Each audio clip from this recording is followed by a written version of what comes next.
नमस्कार दोस्तों, स्वागत है हमारे यूट्यूब चैनल टूवर्ल्ड पर।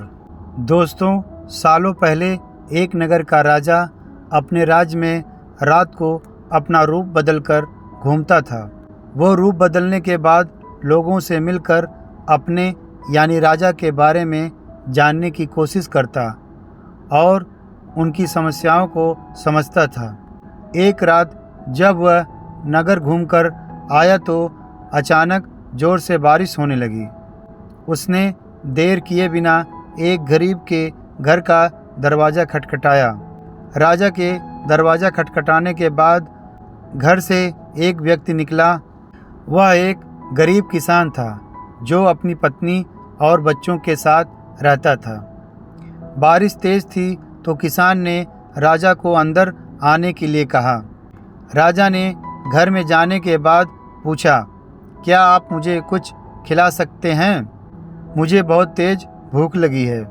वो गरीब किसान और उसका परिवार 3 दिनों से भूखा था और उसके घर में एक भी दाना अन्न का नहीं था। किसान के मन में हुआ कि भले ही हम भूखे हैं, लेकिन अपने अतिथि को यूं भूखा नहीं रख सकते। अब किसान ने सोच समझकर बेचैन हो गया कि अपने अतिथि का पेट कैसे भरा जाए। तभी उसने घर के सामने वाली दुकान से चावल चुराने की तरकीब सोची।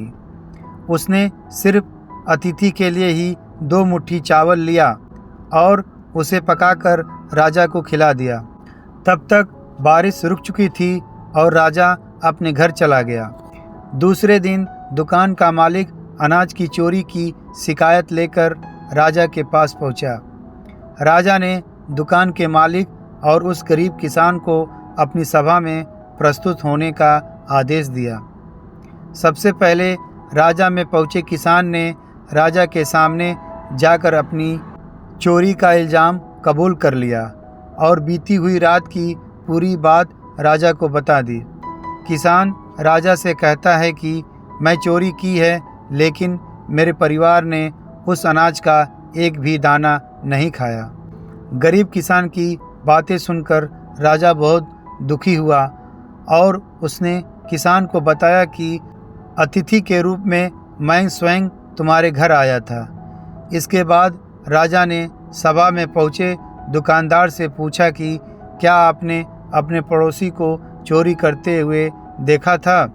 दुकानदार ने जवाब दिया कि हाँ, मैंने इसे रात में चोरी करते हुए देखा था। दुकानदार की बात सुनने के बाद राजा कहता है कि इस चोरी के लिए मैं पहले जिम्मेदार हूँ और फिर दूसरा तुम हो, क्योंकि तुमने अपने पड़ोसी को अनाज की चोरी करते हुए देखा मगर कभी उसके भूखे परिवार को नहीं देखा। तुम अपने पड़ोसी होने का धर्म बिल्कुल निभा नहीं पाए। इतना कहने के बाद राजा ने दुकानदार को सभा से जाने के लिए कह दिया और किसान की अतिथि निष्ठा भाव को देखकर उसे 1000 सोने के सिक्के इनाम के रूप में दे दिया। दोस्तों, अगर कोई आसपास रहने वाले मुसीबत में हैं या भूखे हैं तो जहां तक हो सके हमें उसकी मदद करनी चाहिए। दोस्तों, ये आपको कहानी कैसी लगी कमेंट करें। अगर ये कहानी आपको अच्छी लगी हो तो प्लीज़ एक लाइक और एक सब्सक्राइब करें, क्योंकि आपके एक लाइक और एक सब्सक्राइब से मुझे हौसला मिलता है। धन्यवाद।